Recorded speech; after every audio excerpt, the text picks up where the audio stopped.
Good evening. My name is Prashant Akanuri, and I will be discussing the social disorganization theory and how it can be applied in a macro setting.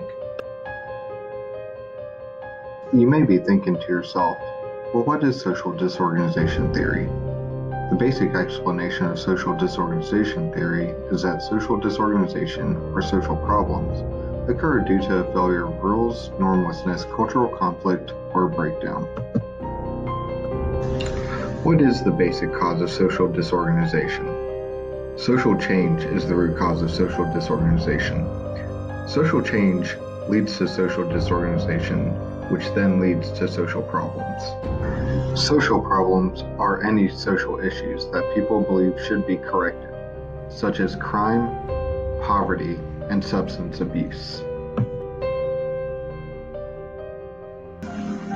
Now, let's turn our focus to the macro implications of the social disorganization theory.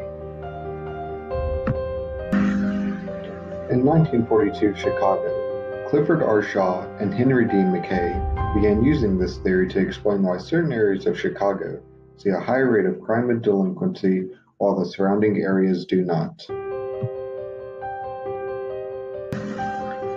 Instead of looking at individual criminals and their characteristics, they looked at neighborhoods and their social institutions, such as education, law enforcement, and local businesses.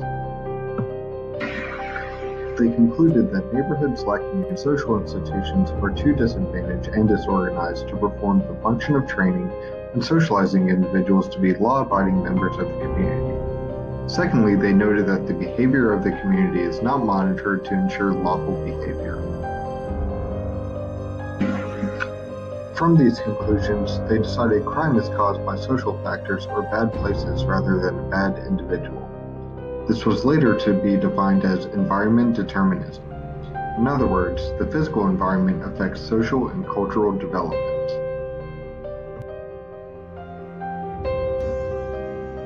This was especially noticed during the White Flight, where Caucasians from the working and middle class left the city to move to the suburbs.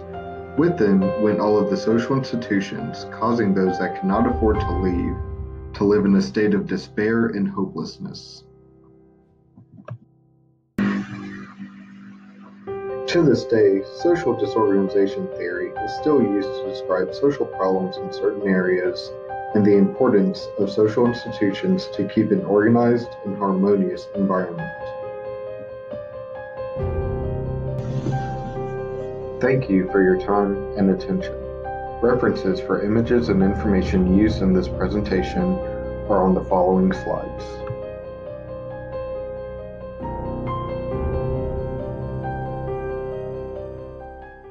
Created using Powtoon.